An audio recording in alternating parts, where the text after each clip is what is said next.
Lecture du livre du prophète Isaïe. Mon serviteur réussira, dit le Seigneur. Il montera, il s'élèvera, il sera exalté. La multitude avait été consternée en le voyant, car il était si défiguré qu'il ne ressemblait plus à un homme. Il n'avait plus l'apparence d'un fils d'homme. Il étonnera de même une multitude de nations. Devant lui, les rois resteront bouche bée, car ils verront ce que jamais on ne leur avait dit. Ils découvriront ce dont ils n'avaient jamais entendu parler. Qui aurait cru ce que nous avons entendu? Le bras puissant du Seigneur, à qui s'est-il révélé? Devant lui, le serviteur a poussé comme une plante chétive, une racine dans une terre aride. Il était sans apparence ni beauté qui attire nos regards. Son aspect n'avait rien pour nous plaire. Méprisé, abandonné des hommes, homme de douleur, familier de la souffrance, il était pareil à celui devant qui on se voile la face, et nous l'avons méprisé, compté pour rien. En fait, c'était nos souffrances qu'il portait, nos douleurs dont il était chargé. Et nous pensions qu'il était frappé, meurtri par Dieu, humilié. Or c'est à cause de nos révoltes qu'il a été transpercé, à cause de nos fautes qu'il a été broyé. Le châtiment qui nous donne la paix a pesé sur lui. Par ses blessures, nous sommes guéris. Nous étions tous errants comme des brebis. Chacun suivait son propre chemin. Mais le Seigneur a fait retomber sur lui nos fautes à nous tous. Maltraité, il s'humilie. Il n'ouvre pas la bouche. Comme un agneau conduit à l'abattoir, comme une brebis muette devant les tondeurs, il n'ouvre pas la bouche. Arrêté, puis jugé, il a été supprimé. Qui donc s'est inquiété de son sort? Il a été retranché de la terre des vivants, frappé à mort pour les révoltes de son peuple. On a placé sa tombe avec les méchants, son tombeau avec les riches. Et pourtant, il n'avait pas commis de violence. On ne trouvait pas de tromperie dans sa bouche. Broyé par la souffrance, il a plu au Seigneur. S'il remet sa vie en sacrifice de réparation, il verra une descendance, il prolongera ses jours. Par lui, ce qui plaît au Seigneur réussira. Par suite de ses tourments, il verra la lumière. La connaissance le comblera. Le juste, mon serviteur, justifiera les multitudes. Il se chargera de leurs fautes. C'est pourquoi, parmi les grands, je lui donnerai sa part. Avec les puissants, il partagera le butin, car il s'est dépouillé lui-même jusqu'à la mort, et il a été compté avec les pécheurs, alors qu'il portait le péché des multitudes et qu'il intercédait pour les pécheurs. Parole du Seigneur. Nous rendons grâce à Dieu. Ô Père, entre tes mains, je remets mon esprit. Ô Père, entre tes mains, je remets mon esprit. En toi, Seigneur, j'ai mon refuge. Garde-moi d'être humilié pour toujours. En tes mains, je remets mon esprit. Tu me rachètes, Seigneur, Dieu de vérité. Ô Père, entre tes mains, je remets mon esprit. Je suis la risée de mes adversaires et même de mes voisins. Je fais peur à mes amis. S'ils me voient dans la rue, ils me fuient. Ô Père, entre tes mains, je remets mon esprit.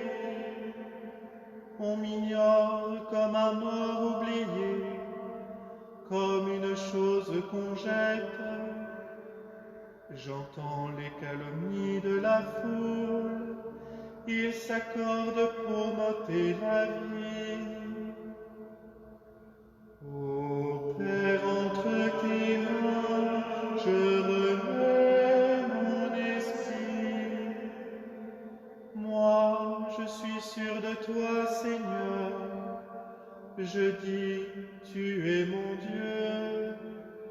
Mes jours sont dans ta main, délivre-moi des mains hostiles qui s'acharnent. Ô Père, entre tes mains, je remets mon esprit. Sur ton serviteur que s'illumine ta face, sauve-moi par ton amour. Soyez forts, prenez courage, vous tous qui espérez le Seigneur. Ô Père, entre tes mains, je remets mon esprit.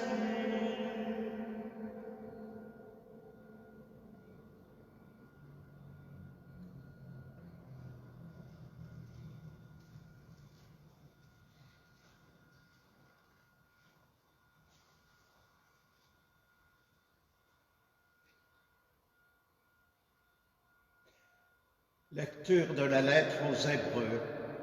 Frères, en Jésus, le Fils de Dieu, nous avons le grand prêtre par excellence, celui qui a traversé les cieux. Tenons donc ferme l'affirmation de notre foi. En effet, nous n'avons pas un grand prêtre incapable de compatir à nos faiblesses, mais un grand prêtre éprouvé en toutes choses, à notre ressemblance, excepté le péché. Avançons-nous donc avec assurance vers le trône de la grâce pour obtenir miséricorde et recevoir en temps voulu la grâce de son secours. Le Christ, pendant les jours de sa vie dans la chair, offrit un grand cri, et dans les larmes des prières et des supplications à Dieu qui pouvait le sauver de la mort, et il fut exaucé en raison de son grand respect. Bien qu'il soit le Fils, il a pris par ses souffrances l'obéissance et conduit à sa perfection. Il est devenu pour tous ceux qui lui obéissent la cause du salut éternel. Parole du Seigneur. Nous rendons grâce à Dieu.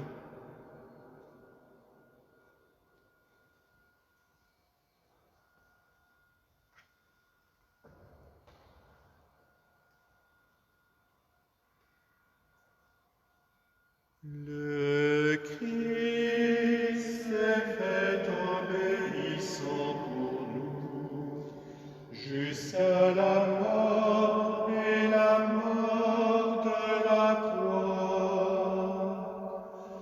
Aussi Dieu a-t-il exalté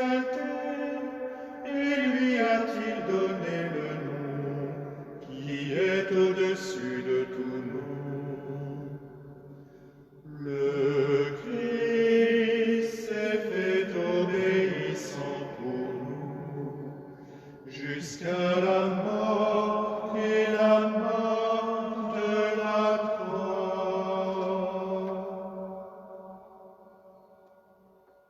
La passion de notre Seigneur Jésus-Christ selon saint Jean. En ce temps-là, après le repas, Jésus sortit avec ses disciples et traversa le torrent du Cédron. Il y avait là un jardin dans lequel il entra avec ses disciples. Judas, qui le livrait, connaissait l'endroit lui aussi, car Jésus et ses disciples s'y étaient souvent réunis. Judas, avec un détachement de soldats, ainsi que des gardes envoyés par les grands prêtres et les pharisiens, arrivent à cet endroit. Ils avaient des lanternes, des torches et des armes.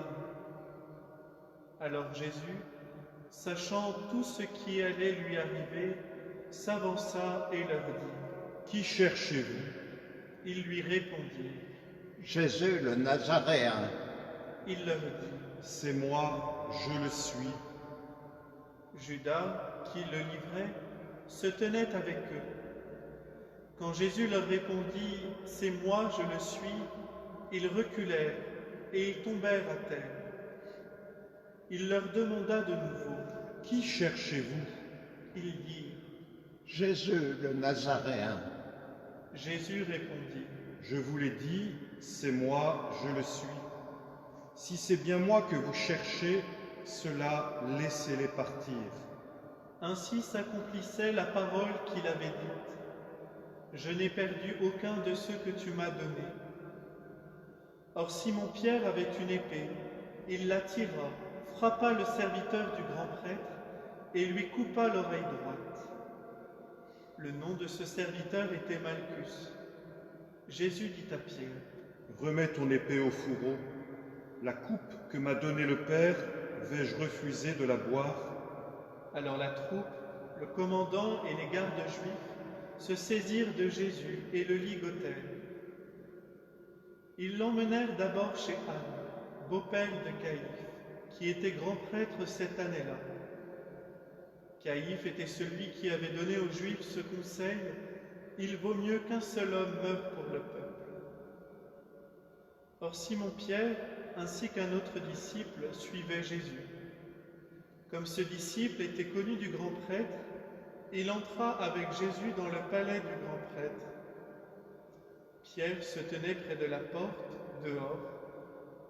Alors, l'autre disciple, celui qui était connu du grand prêtre, sortit, dit un mot à la servante qui gardait la porte et fit entrer Pierre.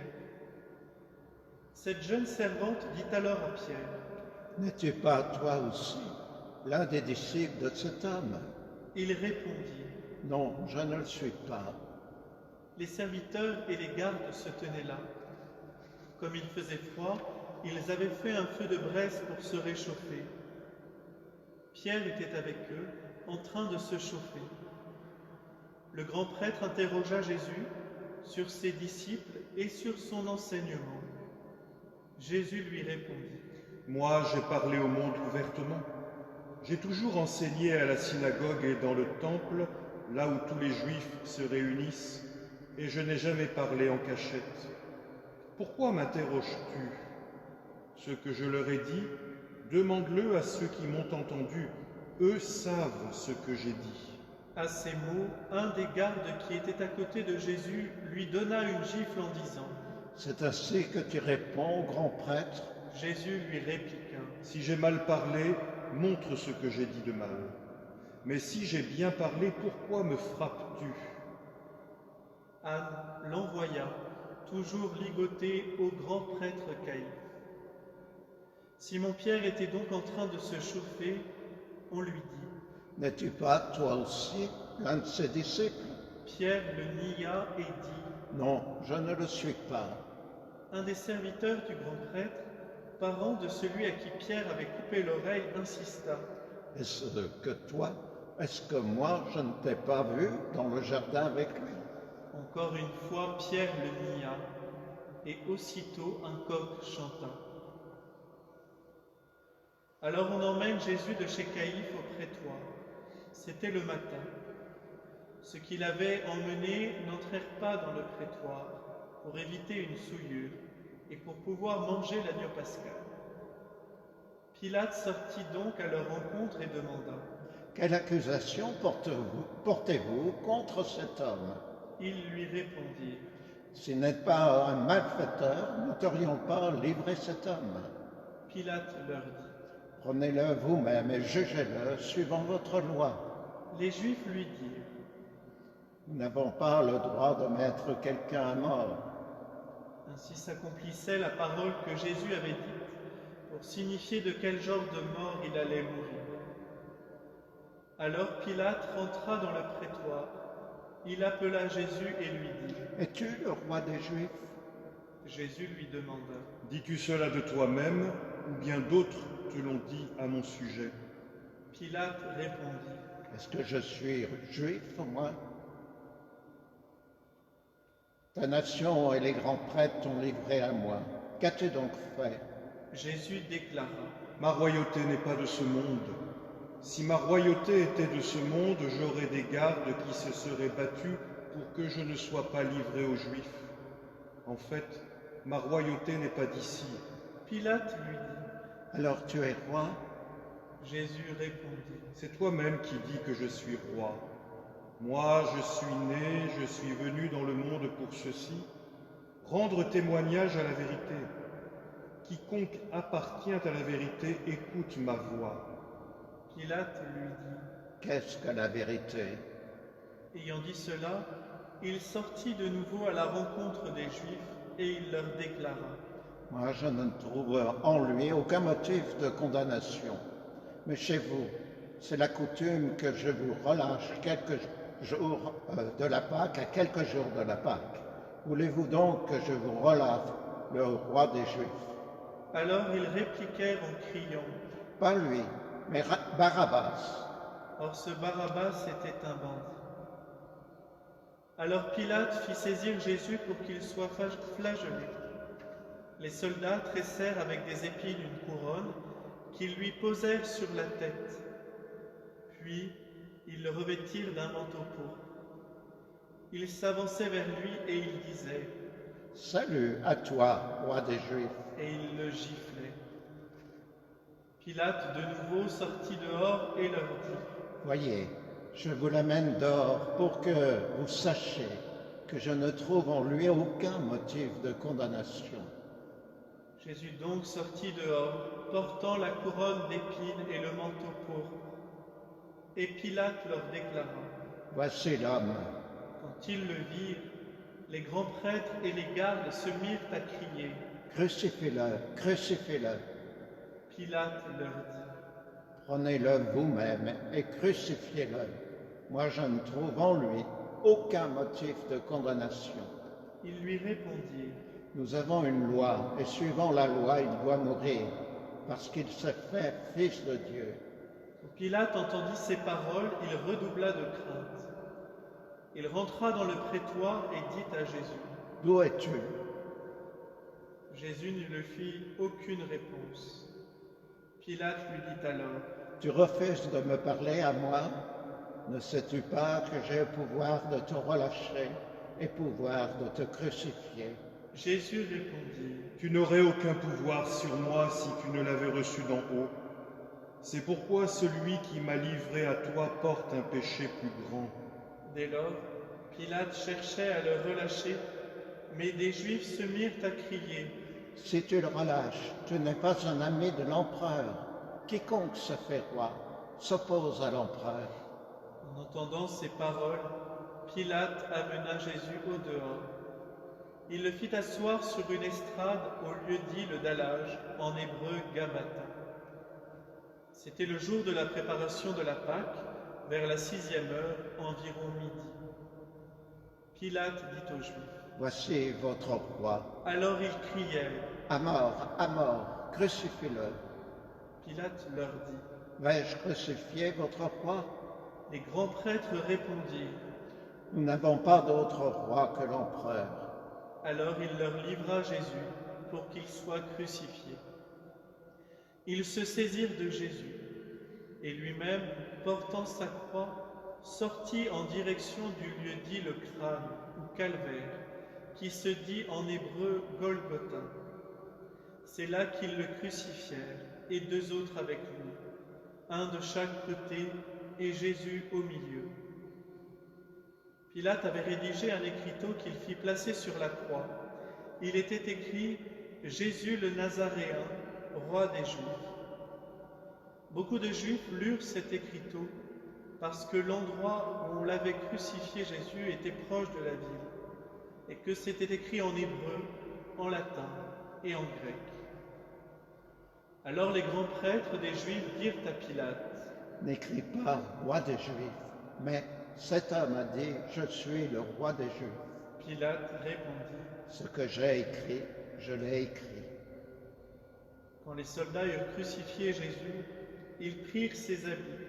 Ils en firent 4 parts, une pour chaque soldat. Ils prirent aussi la tunique. C'était une tunique sans couture, tissée tout d'une pièce de haut en bas. Alors ils se dirent entre eux, « Ne la déchirons pas, désignons par le sort celui qui l'aura. » Ainsi s'accomplissait la parole de l'Écriture. Ils se sont partagés mes habits. Ils ont tiré au sort mon vêtement. C'est bien ce que firent les soldats. Or, près de la croix de Jésus se tenait sa mère, et la sœur de sa mère, Marie, femme de Cléophas, et Marie-Madeleine. Jésus, voyant sa mère, et près d'elle le disciple qu'il aimait, dit à sa mère, « Femme, voici ton fils. » Puis il dit aux disciples, « Voici ta mère. » Et à partir de cette heure-là, le disciple l'a pris chez lui. Après cela, sachant que tout désormais était achevé, pour que l'Écriture s'accomplisse jusqu'au bout, Jésus dit, « J'ai soif. » Il y avait là un récipient plein d'une boisson vinaigrée. On fixa donc une éponge remplie de ce vinaigre à une branche d'hysope, et on l'approcha de sa bouche. Quand il eut pris le vinaigre, Jésus dit, « Tout est accompli. » Puis, inclinant la tête, il remit l'esprit.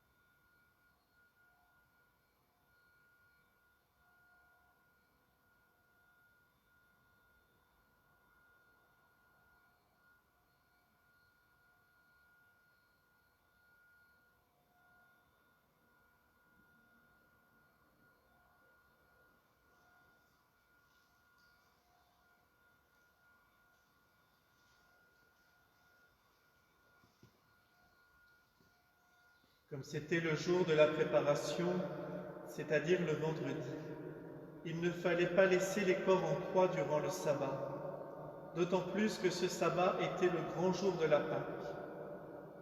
Aussi les Juifs demandèrent à Pilate qu'on enlève les corps après leur avoir brisé les jambes. Les soldats allèrent donc briser les jambes du premier, puis de l'autre homme crucifié avec Jésus. Quand ils arrivèrent à Jésus, voyant qu'il était déjà mort, ils ne lui brisèrent pas les jambes, mais un des soldats avec sa lance lui perça le côté, et aussitôt il en sortit du sang et de l'eau. Celui qui a vu rend témoignage, et son témoignage est véridique, et celui-là sait qu'il dit vrai, afin que vous aussi vous croyiez. Cela en effet arriva pour que s'accomplisse l'Écriture, aucun de ces os ne sera brisé.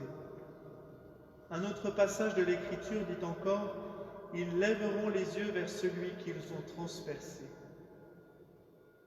Après cela, Joseph d'Arimathie, qui était disciple de Jésus, mais en secret par crainte des Juifs, demanda à Pilate de pouvoir enlever le corps de Jésus. Et Pilate le permit. Joseph vint donc enlever le corps de Jésus. Nicodème, celui qui au début était venu trouver Jésus pendant la nuit, vint lui aussi. Il apportait un mélange de myrrhe et d'aloès, pesant environ 100 livres. Ils prirent donc le corps de Jésus, qu'ils lièrent de linge, en employant les aromates, selon la coutume juive d'ensevelir les morts. À l'endroit où Jésus avait été crucifié, il y avait un jardin, et dans ce jardin un tombeau neuf, dans lequel on n'avait encore déposé personne. À cause de la préparation de la Pâque juive, comme ce tombeau était proche, c'est là qu'ils déposèrent Jésus. Acclamons la parole de Dieu. Louange à toi, Seigneur Jésus.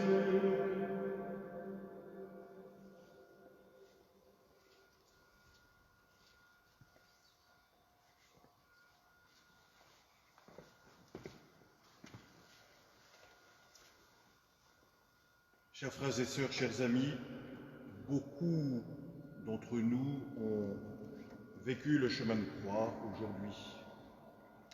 En le vivant station par station, nous avons pensé, nous avons essayé de comprendre ce qu'il y avait dans le cœur et dans la tête de tous ceux qui se présentaient à nous. Ce soir, c'est autre chose. La liturgie nous fait vivre cet office de la Passion. Nous lisons la Passion selon saint Jean, mais si nous la lisons, c'est pour nous rendre compte que cette Passion, elle existe encore aujourd'hui. Cette Passion, elle est encore présente aujourd'hui dans la vie de tant d'hommes et de femmes. Une multitude d'hommes et de femmes qui souffrent. Bien sûr, nous pensons d'abord à tous ceux qui souffrent de cette pandémie, tous ceux qui souffrent du coronavirus, leurs familles. Mais il y a tant et tant d'autres souffrances et il ne faudrait pas l'oublier. La souffrance de ceux qui ont un avenir incertain. Nous pensons à toutes ces entreprises, nous pensons à tous ces commerçants qui ont dû fermer brutalement et qui ne savent pas s'ils pourront réouvrir un jour. Nous pensons à tous ceux et celles qui sont victimes de violences absurdes. Nous pensons à tous ceux et celles qui vivent la solitude, à tous ceux et celles qui se sentent mal accueillis. Ils vivent le présent de cette passion. En fait, ce mystère de la croix, il se renouvelle en tous ceux qui se sentent exclus, ou tous ceux qui n'ont pas d'autre issue que le désespoir, parfois même la mort. Nous lisons ces phrases et nous essayons de les vivre aujourd'hui. Nous disons qu'il est impossible de penser que des hommes qui sont des petits face au monde puissent faire autant de mal, puissent faire autant de désastres, puissent faire un mal dans ce monde si grand. Nous l'avons vu dans la Passion et nous le voyons déjà avec ceux qui viennent arrêter Jésus, mais nous le voyons aussi avec Anne, nous le voyons avec Pilate. Certes, aux yeux du monde, des grands hommes, mais certes, aux yeux du monde, des petits. Et pourtant, ils ont fait un mal immense. Ce peut être encore le cas aujourd'hui. Et nous avons du mal à l'imaginer. Nous avons du mal à imaginer que dans notre monde, il y a encore tant et tant d'hommes et de femmes qui souffrent parce qu'il y a la guerre, parce qu'ils sont mis de côté, parce que des puissants aux yeux du monde ont décidé ceci ou cela contre eux. Nous avons lu le récit de la Passion. Nous le lisons à la lumière de la résurrection. En fait, ce qui nous est demandé ce soir et demain, c'est l'enseignement suivant. Savoir, avoir le cœur qui nous permette de prendre en compte les souffrances des autres. Savoir les écouter, savoir les accueillir, pour savoir y répondre. Oh, nous nous sentons penauds, nous nous sentons si petits, mais au moins les écouter. Et parce que nous les écouterons, nous découvrirons en nous des trésors d'inventivité, des trésors de créativité, et ça a commencé déjà depuis 3 semaines, pour trouver la parole, le geste qui conviennent. Prendre en compte les souffrances des autres. Mais le deuxième enseignement, qui est aussi difficile ou peut-être plus difficile encore, c'est de sortir de la logique de la violence. Et ça, il s'agit d'une conversion. Nous avons vécu la conversion, nous avons eu ce désir de conversion pendant tout le temps de Carême. Mais voilà un véritable point de conversion. Sortir de toute logique de violence. C'est un cadeau que nous devons demander, une grâce que nous avons à demander. Parce que c'est alors que nous pourrons, au matin de Pâques, voir poindre l'aube de la résurrection.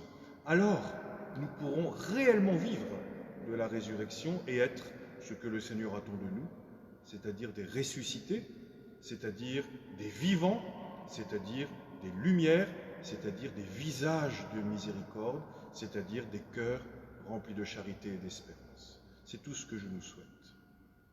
Amen.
Prions, frères bien-aimés, pour la Sainte Église de Dieu, que le Père Tout-Puissant lui donne la paix et l'unité, qu'il la protège dans tout l'univers et qu'il nous accorde une vie calme et paisible pour que nous rendions grâce à notre Dieu.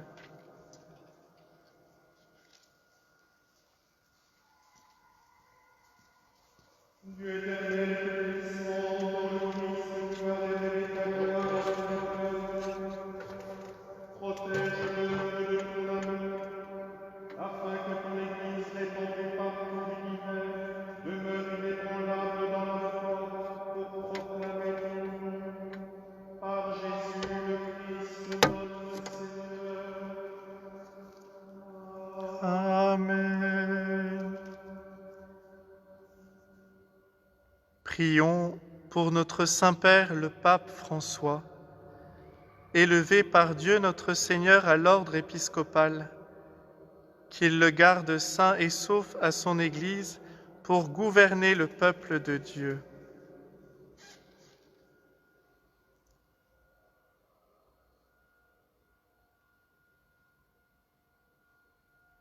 Dieu éternel et puissant, dont la sagesse organise toutes choses, daigne écouter notre prière.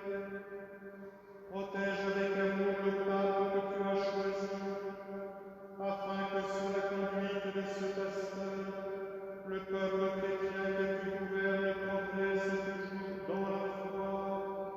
Par Jésus le Christ, notre Seigneur. Amen.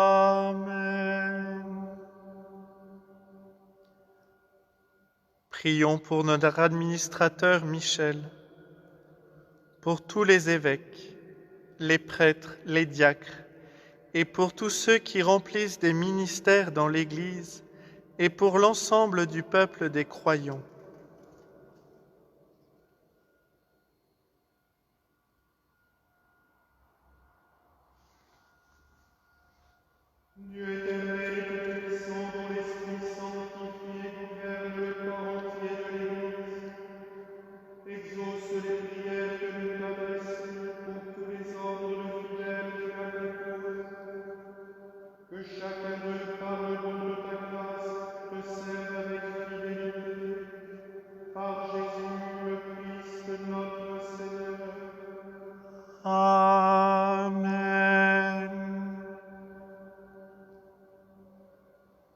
Prions pour les catéchumènes. Que Dieu notre Seigneur ouvre leur intelligence et leur cœur et les accueille dans sa miséricorde. Après avoir reçu le pardon de tous leurs péchés par le bain de la naissance nouvelle, qu'ils soient incorporés à notre Seigneur Jésus-Christ.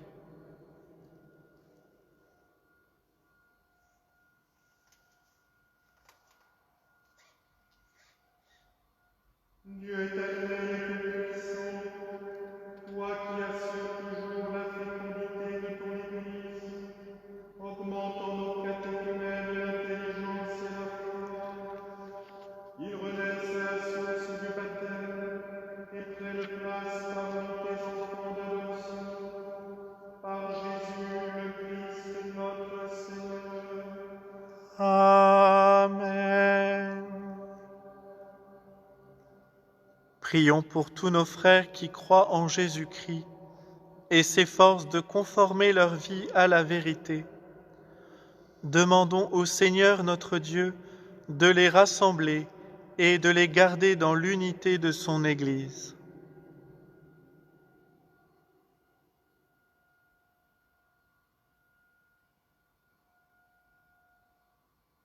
Dieu éternel et tout-puissant, toi qui rassembles ce qui est dispersé et qui fait l'unité de ce que tu rassembles, regarde avec amour l'Église de ton Fils. Nous te prions d'unir dans la totalité de la foi et par le lien de la charité tous les hommes que ce baptême a consacrés. Par Jésus le Christ notre Seigneur. Amen.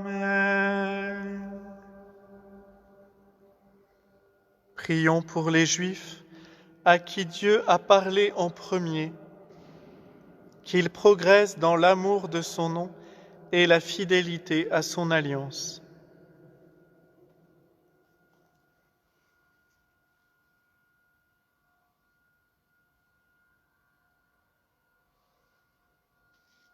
Dieu éternel et tout-puissant, toi qui as choisi Abraham et sa descendance pour en faire les fils de ta promesse, conduis à la plénitude de la rédemption le premier peuple de l'Alliance, comme ton Église t'en supplie, par Jésus le Christ notre Seigneur. Amen.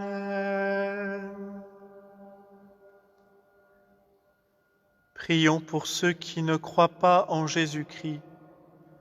Demandons qu'à la lumière de l'Esprit Saint, ils soient capables eux aussi de s'engager pleinement sur le chemin du salut.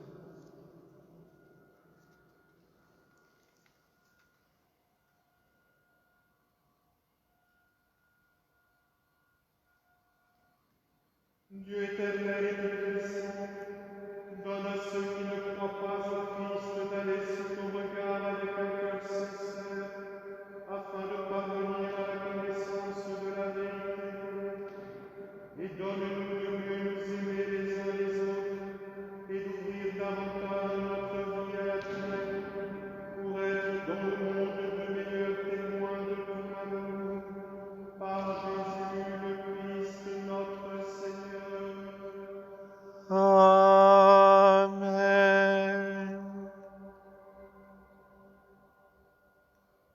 Prions pour ceux qui ne connaissent pas Dieu. Demandons qu'en obéissant à leur conscience, ils parviennent à le reconnaître.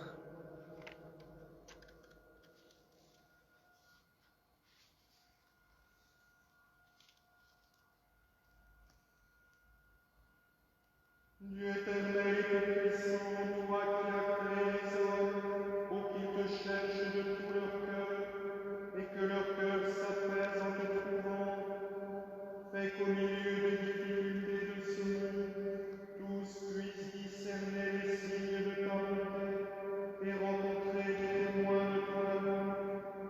Qu'ils aient le bonheur de te reconnaître, toi le seul vrai Dieu et le Père de tous les hommes, par Jésus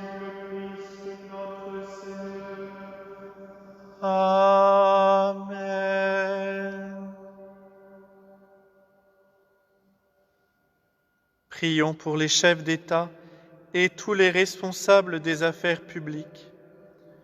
Que le Seigneur notre Dieu dirige leur esprit et leur cœur selon sa volonté pour la paix et la liberté de tous.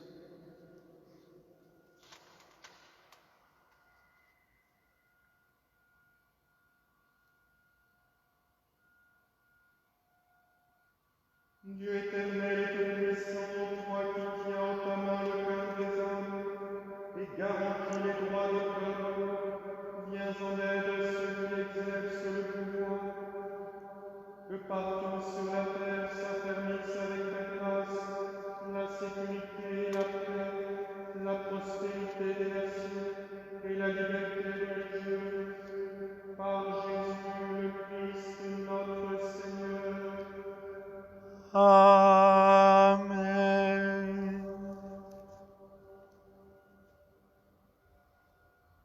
Prions pour tous ceux qui souffrent des conséquences de la pandémie actuelle. Que Dieu notre Père accorde la santé aux malades, la force au personnel soignant, le réconfort aux familles et le salut à toutes les personnes qui ont trouvé la mort.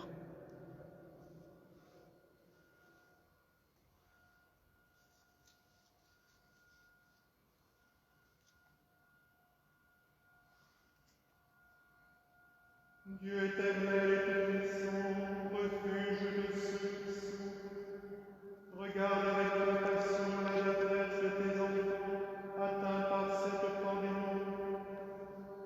Soulage la douleur des malades, donne la force à ceux qui les soignent, accueille dans ta paix ceux qui sont morts, et en ce temps d'épreuve, accorde à tous le réconfort de ta miséricorde. Par Jésus le Christ, notre Seigneur. Amen.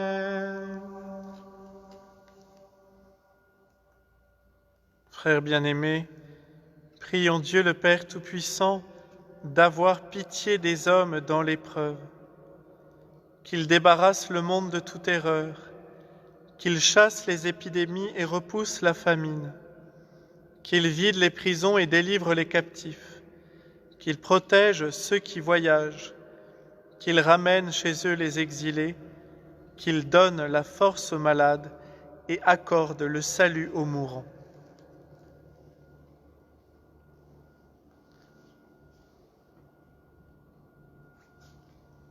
Dieu éternel et tout-puissant, consolation des affligés, force de ceux qui peinent, entends les prières des hommes qui t'appellent, quelle que soit leur souffrance.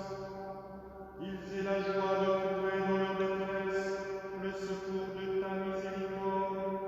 Par Jésus le Christ, notre Seigneur. Amen.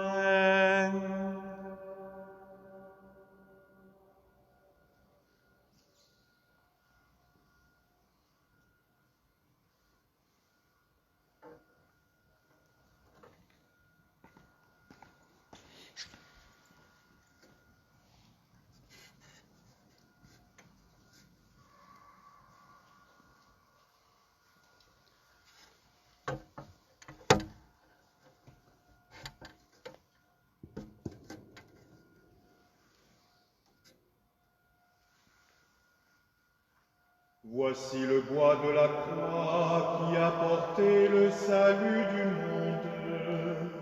Venez, adorons.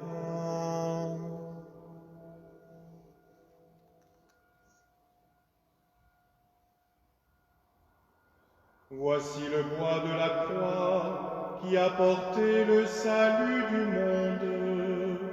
Venez, adorons.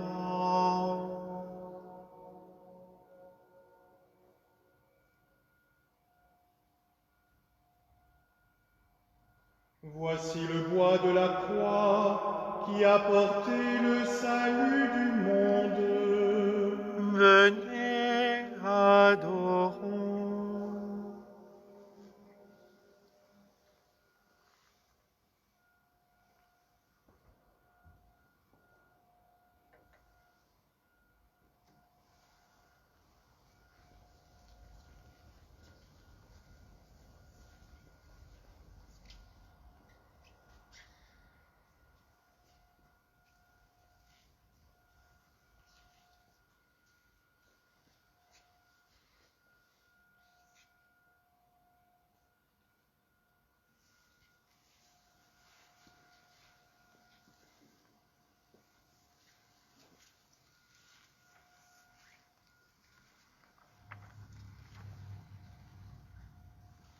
Peuple égaré par l'amertume, peuple au cœur fermé, souviens-toi, le Maître t'a libéré. Tant d'amour serait-il sans réponse, tant d'amour d'un Dieu crucifié. Mon peuple, que t'ai-je fait? En quoi t'ai-je offensé? Réponds-moi. Ô Dieu saint, ô Dieu saint fort, ô Dieu saint, Dieu fort, immortel, prends pitié de nous. Moi j'ai pris part à ton exode, par la nuée je t'ai conduit. Toi tu m'enfermes dans ta nuit, tu ne sais plus où va ma gloire. Mon peuple, que t'ai-je fait? En quoi t'ai-je offensé? Réponds-moi. Ô Dieu saint, ô Dieu saint fort, ô Dieu saint, Dieu fort, immortel, prends pitié de nous. Moi, j'ai envoyé mes prophètes, ils ont crié dans ton exil.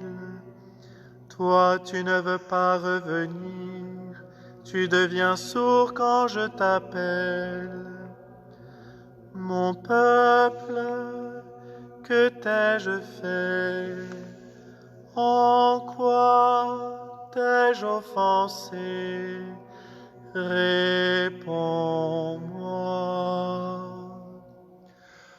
Ô Dieu saint, ô Dieu saint fort, ô Dieu saint, Dieu fort, immortel, prends pitié de nous. Moi, j'ai porté le poids des chaînes, j'ai courbé le dos sous les fouets. Toi, tu me blesses en l'opprimé, l'innocent tombé sous la haine. Ô mon frère, que t'ai-je fait?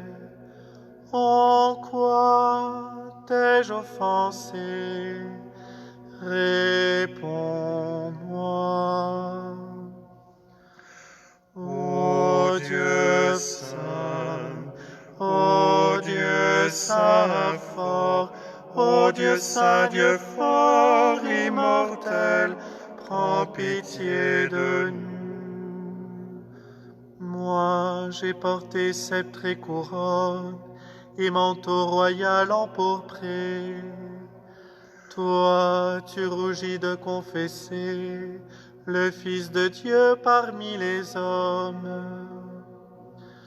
Mon frère, que t'ai-je fait? En quoi t'ai-je offensé? Réponds-moi.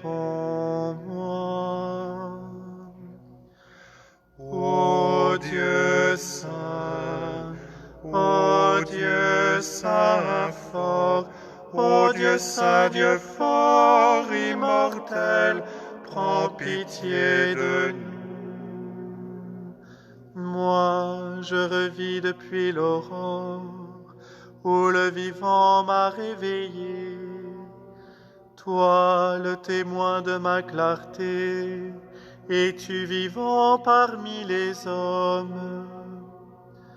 Mon frère, que t'ai-je fait? En quoi t'ai-je offensé? Réponds-moi. Ô Dieu saint, ô Dieu saint fort, ô Dieu saint, Dieu fort, immortel, prends pitié de nous. Frère sevré d'amertume, frère au cœur desséché, souviens-toi. Ton frère t'a révélé, Jésus-Christ, le Verbe et la réponse, Jésus-Christ, l'amour révélé.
Comme nous l'avons appris du Sauveur et selon son commandement, nous osons dire: Notre Père qui es aux cieux, que ton nom soit sanctifié, que ton règne vienne, que ta volonté soit faite sur la terre comme au ciel. Donne-nous aujourd'hui notre pain de ce jour.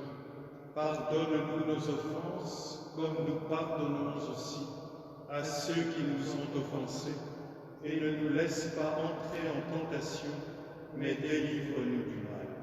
Délivre-nous de tout mal, Seigneur, et donne la paix à notre temps. Par ta miséricorde, libère-nous du péché.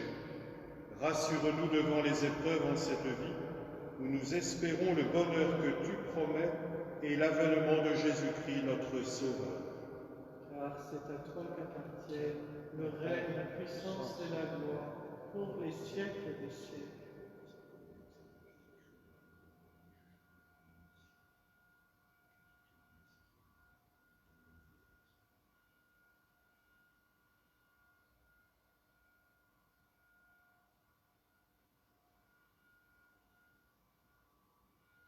Heureux les invités au festin des noces, voici l'agneau de Dieu qui enlève le péché du monde. Seigneur, je ne suis pas digne de te recevoir. Je dis seulement une parole et je serai.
Prions le Seigneur. Dieu de puissance et de miséricorde, toi qui nous as renouvelés par la mort et la résurrection de ton Christ, entretiens en nous l'œuvre de ton amour. Que notre communion à ce mystère consacre notre vie à ton service, par Jésus, le Christ notre Seigneur. Amen. Que ta bénédiction, Seigneur, descende en abondance sur ton peuple qui a célébré la mort de ton Fils, dans l'espérance de sa propre résurrection. Accorde-lui pardon et réconfort, augmente sa foi, assure son éternelle rédemption, par Jésus le Christ notre Seigneur. Amen.